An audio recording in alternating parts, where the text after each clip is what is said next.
嗨，Hello，大家晚上好。那么今晚呢，我要教大家做呢一个小偏方。这小偏方呢是对付咳嗽非常有效的，每一个人的家里都会有的小材料。我们需要的就是蒜米，还有呢就是冰糖。来，我们看要怎么做。我们大概呢需要这种蒜米呢6到7板，再来呢就是冰糖。两种颜色是因为刚好我家里就只剩这一个，再来呢就是1碗水，这一个是1碗温水，滚烫过的水，把蒜米弄脆哦，弄脆，然后这个冰糖呢，我们就把它放进热水里面呢，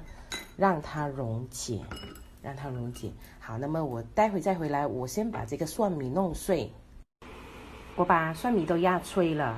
我就用这个是 IKEA 买的这个蒜米压，然后呢，冰糖呢1碗水呢倒下去了之后啊，记得哦，不要再添水哦，因为添了水之后呢，它就会没有功效。那么我们再把蒜米都倒下去，倒下去了之后呢，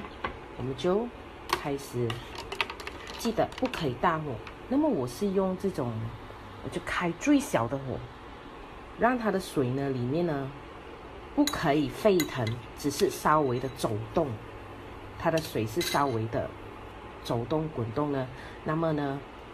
煮一个3到5分钟，3到5分钟呢，用一个渣隔开那个蒜米，隔开蒜米呢，我们就可以喝了。一定要趁温热的时候把它喝完，那么呢，才会对咳嗽还有感冒是有功效的。这个配方呢，是很便宜的一种配方，而且我自己试呢，我是觉得是说对我的咳嗽是非常非常的有效。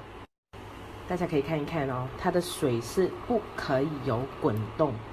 完全是不可以有滚动哦。如果你觉得它滚动的话，尽量再把它关小一点。其实呢，蒜米呢，在还没有完全煮熟呢，确实是对我们的呼吸气管啊，或是对抗菌呢是非常的有效。如果你生吃的话，所以这个偏方呢，确实呢让我改善了我咳嗽的问题，因为我咳嗽是非常的严重到哦，这是生过孩子的妈妈的们都会懂的，就是咳嗽咳到就是必须要穿护垫或者是卫生棉呢，长达你的咳嗽的那个经历，所以是非常的痛苦的。所以如果你真的是有咳嗽的问题的话，然后晚上天亮的时候呢，你开始就咳着不停的话，你可以尝试这个小偏方，而且是不花钱、便宜又有效的。好，我今天的分享就到此为止。如果你有喜欢我这个 video 的话，你觉得我这个 video 有用的话呢，记得分享给你的朋友，然后 share and like，谢谢你们，拜拜。